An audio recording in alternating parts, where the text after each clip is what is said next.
Hello, everybody. This is the Cool Imp, Justin, asshole, jerk. You know, that guy. I haven't done a movie review in a while, but I wanted to do one for Bright off of Netflix, and I gotta say, they really have their A game on. I thoroughly enjoyed that movie. I'm sorry if I'm coughing a little bit more than normal. I'm sorry if my voice sounds a little off. I've been sick recently, and it's the reason I'm wearing a robe instead of just like a t shirt or something because I'm trying to stay warm. But they definitely have their A game on with this movie, and I was really surprised at. Well, let me put it to you this way: if you like Shadowrun, you'll love Bright. The only difference is instead of the meta races coming out in the future, they've always been around, and there's a few more things that go along with it, but it actually seems to have its own real world logics and fallacies and things like that. You don't see the movie like crossover and do any of this really weird shit where they bend the rules for their own system. They have their in-world universe and they kind of stick to it, and that's very very nice because it feels natural. One of the issues they tackle, this is gonna be my thing, the air quotes, they tackle is racism. Except for it's not the colorism we see within human beings, it's more like actual racism. So orcs aren't really friendly with other orcs unless you've been blooded. Um, Elves are the rich hoity-toity that they've always seen in almost any fiction I've ever seen them in. And humans are just kind of humans. We're cockroaches. Yes, we are. You may not see it that way, but we are. Think about how quickly we spread in the last 5 to 600 years. We've exploded. So I sat down and I know this is the same day that the movie comes out. I worked this morning. I got off at 7 o'clock my local time. For some reason, whenever I get sick, I like to eat pizza. Comfort food, the salty cheese. I don't want to get too far into it. Well, when I sat down and watched the movie, I'm like, oh, that's neat. That's cool. They're actually handling this in a way that seems realistic. And that just made me kind of happy because, like I said, it keeps its own real world universe. They don't stray off their own path. So you don't have this one moment orcs are super slow to all of a sudden they're keeping up with the elves, which, like, all elves are super nimble and agile and fucking kung fu masters out the ass. They are always slow. They're strong, but they're slow. So it was really interesting sitting down watching this movie, and I got to watch it with my wife over dinner, and the movie was good enough where my wife would wanted to watch it twice in one day. I've never seen her do that ever. Maybe Oscar, but Oscar is a different case. So we sat down, we watched the movie, and I enjoyed it. Like I said, it seems to borrow a lot from Shadowrun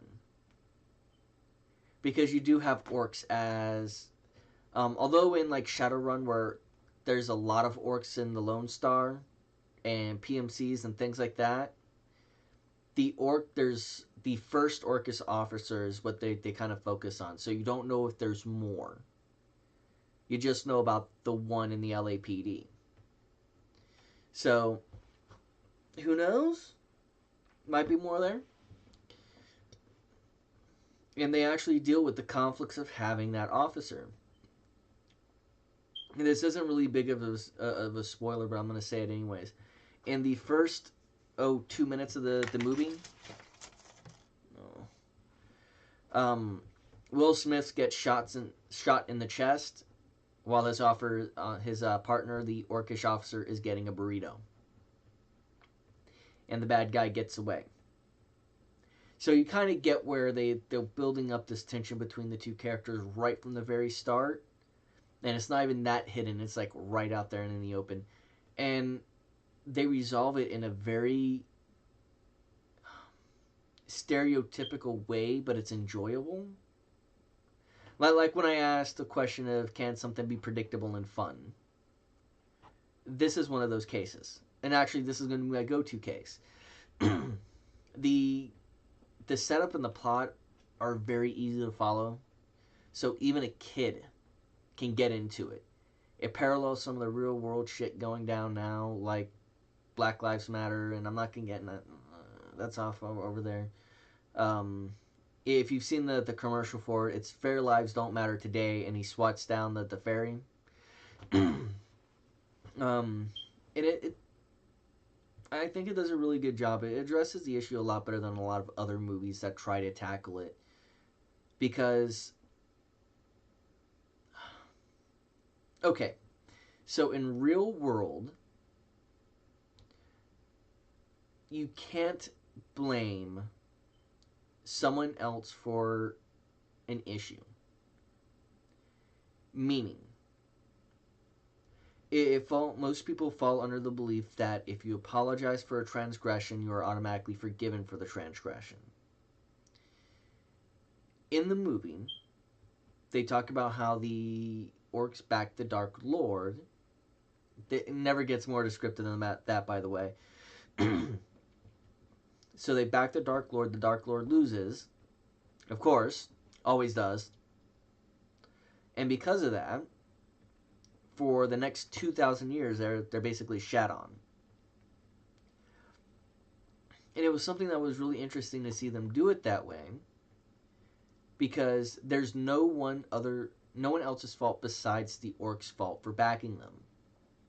Now, the other races, both humans and elves, could have, at some time, said, okay, well, you're not backing them anymore. Let us forgive you. But I think they were trying to just transplant what we consider to be race, which is skin color, for races between different races. If they thought that far into it. Let's be honest, this is Netflix. Sometimes they don't think that far into things. They just kind of go surface level here. But if they went deep, if they really went deep on this, it goes further than that, and it's trying to describe a more... It's a sins of the father type of thing. And that's the reason why you constantly see them talking about the Orcish pride and things like that. It's really, well, not Orcish pride. They getting too far off track here. Well, might get into spoiler territory, which I'm trying to avoid. So, it's one of those things that I think is handled a lot better than some other things that I've seen.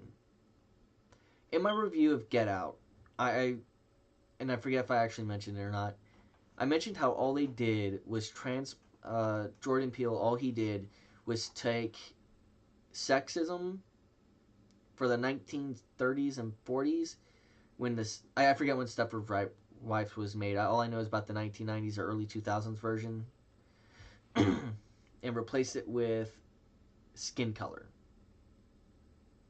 And it was supposed to be big and revolutionary and this whole new thing, but it's not. It's not this whole new thing. Even Bright, as much as I like it, is not a brand new thing. It's addressing these issues. But when they addressed it in a different way, where it doesn't feel like it's just the same movie that's already been done, but let's swap the core issue and just remake the movie. It was something that I always thought was kind of interesting. I enjoyed the movie. I'll probably end up rewatching it while I'm sick, probably on Sunday, shortly before Christmas, because I'll probably be posting this either Saturday tonight or Saturday. Like I said, sorry, I'm sick. And it's a lot of interesting things that go on in that movie. And you get your action flick out of it. You get your normal high budget action flick out of it too. Um, it's good. I recommend it for everyone. Now it's not gonna be like my what I would refer to as a rave review of Castlevania, but the movie is most definitely worth your time. It's worth sitting down and actually watching. Like most of the time, like I said, my setup has my second monitor right here. And normally I'll be playing a video game and I'll be listening to something, um, television show, movies, things I don't have to have a high level of interest, high level of focus on that I can listen to, but not have a full pay attention. I mean, it's in my peripheral, so I'm seeing that the images move around. This is something I actually stopped and watched the whole thing without really looking away. I didn't even get up for a bathroom break. I just watched the movie. See, and that's where you can tell it's a good movie for me. During Deadpool, nearly pissed myself. I want to wait all the way through the end of the credits. I have a bad bladder. This movie, same thing. Wanted to wait all the way through the movie. I will tell you, this movie is terrific. You should watch it. And this is where I'm going to sign off. So, good night.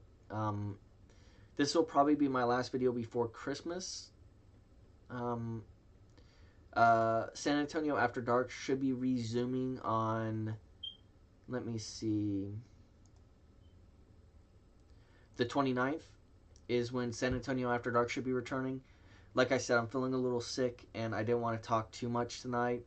And 3.5 hours or 3 hours of talking can really strain my voice. But like 10-15 minutes, not too bad after a day of talking on the phone all day.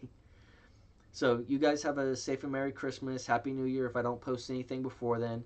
If the game gets delayed, I'm going to update my Twitter. You guys have a good night, day, time period.